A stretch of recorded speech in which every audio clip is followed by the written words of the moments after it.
कि जैसे रोम में पोप की चलती है वैसे ही मधेपुरा में गोप यानी कि यादवों की चलती है। पप्पू यादव कभी सांसद हुए, यानी कि इस सीट की समृद्धता को आप इस चीज से अंदाजा लगा दीजिए कि लालू यादव यहां से 2 बार सांसद चुने गए। नमस्कार, मेरा नाम शैलेंद्र सिंह है और आप कलम इंडिया न्यूज देख रहे हैं।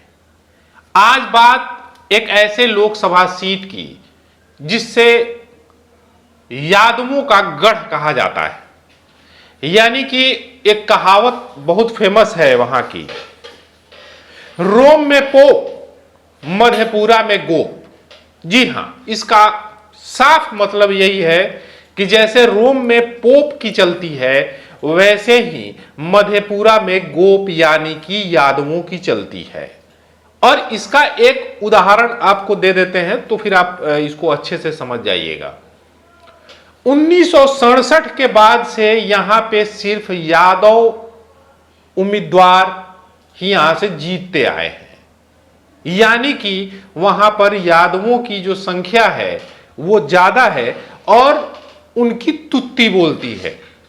इस सीट की सबसे बड़ी खासियतों में से एक है कि यहां पर पप्पू यादव कभी सांसद हुए तो कभी लालू प्रसाद यादव सांसद हुए, यानी कि इस सीट की समृद्धता को आप इस चीज से अंदाजा लगा दीजिए कि लालू यादव यहां से 2 बार सांसद चुने गए। ऐसे में इस सीट के बारे में जानकारी दें उससे पहले आपको कुछ चीजों के बारे में बता देते हैं। देखिए, 2024 का चुनाव होना है। पिछली बार जो है मधेपुरा सीट से जेडीयू और बीजेपी के गठबंधन थी 2019 में, तो उसमें जो है जेडीयू के खाते में ये सीट गई थी और वहां से जेडीयू के सांसद चुने गए थे। लेकिन इस बार स्थितियां अलग हैं। पप्पू यादव भी एक्टिव हैं। आप देख रहे होंगे खबरों में, अखबारों में, पप्पू यादव लगातार एक्टिव हैं, लोगों की मदद कर रहे हैं। हालांकि उनकी पार्टी जो है जाप, वो 2020 के विधानसभा चुनाव में कुछ खास नहीं कर पाई थी। उनकी पत्नी रंजीत रंजन वो भी चुनाव हार गई थी। हालांकि अभी जो है वो राज्यसभा से है, कांग्रेस ने उनको राज्यसभा भेज दिया। इस बार की जो सियासत है वो थोड़ी सी अलग है। अभी मुंबई में देख रहे होंगे कि बैठक हुई, 28 दल साथ में आए। ऐसे में हर एक सीट पर बीजेपी के सामने यानी कि एनडीए के सामने इंडिया के उम्मीदवार होंगे। ऐसे में जब बैठकें होंगी, सीटों को लेकर के फैसला होगा, तो उसमें एक चेहरा हर एक लोकसभा सीट से इंडिया का चेहरा यानी कि महागठबंधन का एक चेहरा उसमें से तय किया जाएगा। वो किसी भी पार्टी का हो सकता है, कांग्रेस का हो सकता है, जेडीयू का हो सकता है, आरजेडी का हो सकता है। ये मैं बिहार के लिहाज से बता रहा हूं, क्योंकि आज भी कई नेताओं ने ये बात बोली कि हम लोग बिखरे हुए थे। लालू यादव ने भी बोला कि हम लोग बिखरे हुए थे, इसलिए जो है बीजेपी यानी कि नरेंद्र मोदी जीत में कामयाब हो गए। 2014 में भी कामयाब हुए, 2019 में भी कामयाब हुए और 2024 की तैयारी में लगे हुए हैं। ऐसे में 2024 का जो चुनाव होने वाला है वो बहुत काफी अहमियत रखने वाला है, क्योंकि पिछली बार 2019 में 39 सीटें एनडीए को आई थी जब जेडीयू और बीजेपी साथ में चुनाव लड़ी थी और एलजेपी साथ में थी। ऐसे में अब 2024 में स्थितियां बदल गई हैं। स्थितियां क्या बदली हैं? तो अब जेडीयू जो है वो इंडिया की सहयोगी हो गई है, यानी कि महागठबंधन में चली गई है। तो ऐसे में रणनीति भी बदलेगी और प्रत्याशी भी बदले जाएंगे। परफेक्शन IAS, UPSE और BPSC फाउंडेशन क्लासेस के लिए समर्पित संस्थान। यहाँ आपको UPSE selected and interview appeared faculties द्वारा गाइड किया जाता है। Separate batches for Hindi and English medium. 65वीं और 64वीं BPSC एग्जाम में 69 और 107 रिजल्ट्स एवं 66वीं BPSC एग्जाम में 131 रिजल्ट्स हासिल किया है परफेक्शन IAS टीम ने। परफेक्शन IAS, कुमार टार, बोरिंग रोड, पटना। और प्रत्याशी की बात अगर करें तो कहा जा रहा है, जो सूत्रों का कहना है कि पप्पू यादव भी एड़ी चोटी का जोर लगाए हुए हैं मधेपुरा सीट को लेकर के, और उनकी कांग्रेस के नेताओं से भी बातचीत चल रही है।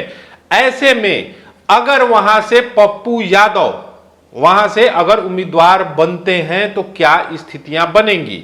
देखिए, अभी कुछ दिन पहले की बात है कि जो प्रोफेसर चंद्रशेखर हैं, जो आरजेडी के विधायक हैं और अभी शिक्षा मंत्री हैं, उनके भाई बीजेपी में शामिल हुए थे।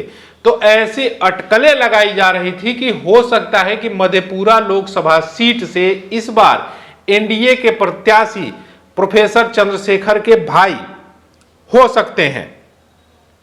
देखिए, 2019 की बात करें तो जेडीयू के दिनेश चंद्र यादव वहां से चुनाव जीते थे, तो उनकी भी दावेदारी पुख्ता कही जाएगी क्योंकि सीटिंग एमपी हैं।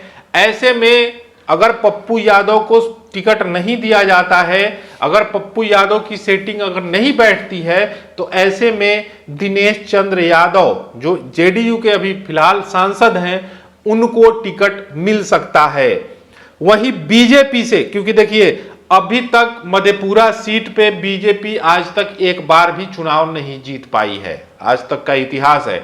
ऐसे में अगर बीजेपी वहां से चुनाव लड़ती है तो कोई नया प्रत्याशी ही वहां से चुनाव लड़ेगा।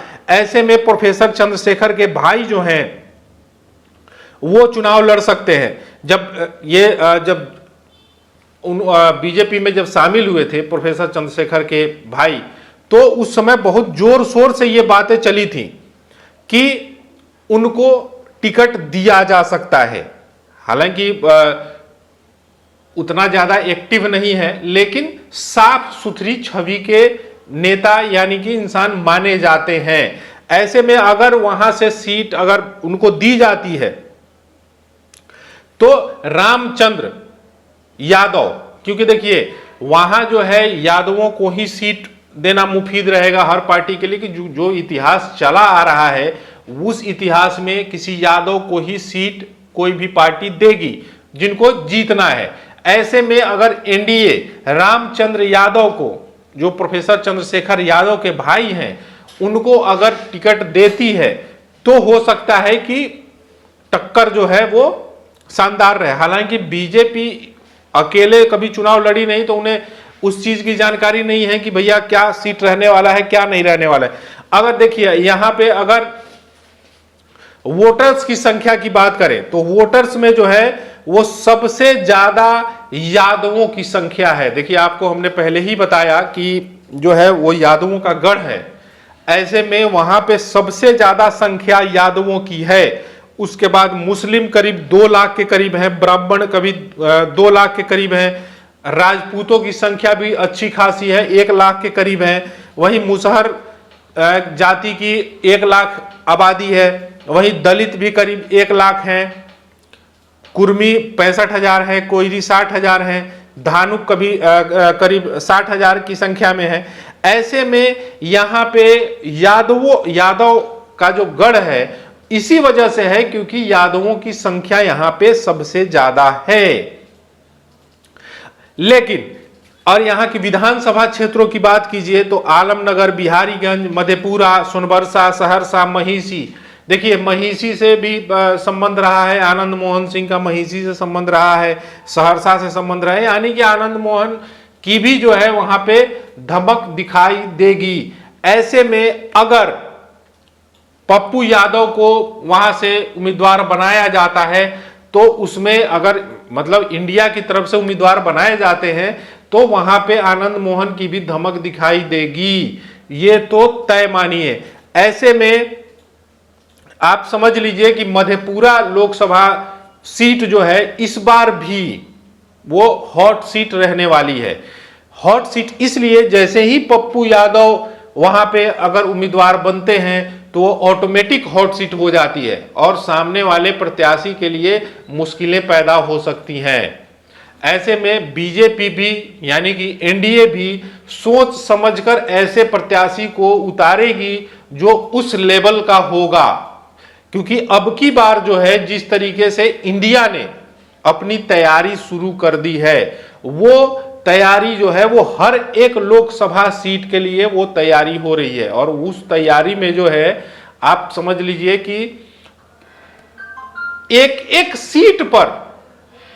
एक सीट पर बीजेपी के खिलाफ उनकी गोलबंदी होनी तय है। उसमें मधेपुरा सीट भी है, या बिहार की जो 40 लोकसभा सीटें हैं वो सारी सीटों पर गोलबंदी साफ नजर आएगी। हालांकि टिकट किसे मिलेगा नहीं मिलेगा वो तो अब उसकी कमेटी बनेगी, उसमें कमेटी में जो है वो चर्चा होगी कि किसे दिया जाए किसे नहीं दिया जाए, किस पार्टी को कौन सी सीट अलॉट होगी, उसके बाद तब ये फैसला होगा कि किसे यह सीट दी जाएगी। हालांकि पप्पू यादव की जो छवि रही है, जो 1990-2000 के दशक में जो छवि रही है उसकी बात नहीं कह रहा हूं मैं, अभी जो छवि रही है वो रॉबिन हुड वाली छवि, वो जो अपने आप को छवि जो है वो सुधार रहे हैं।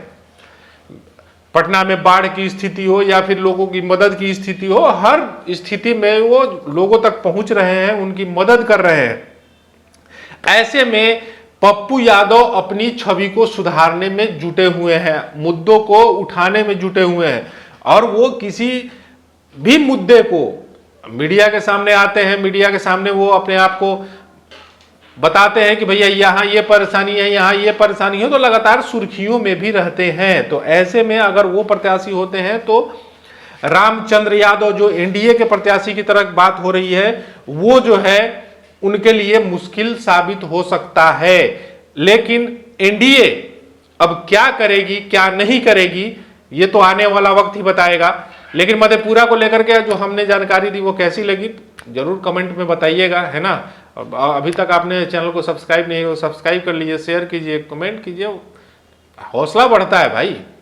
धन्यवाद।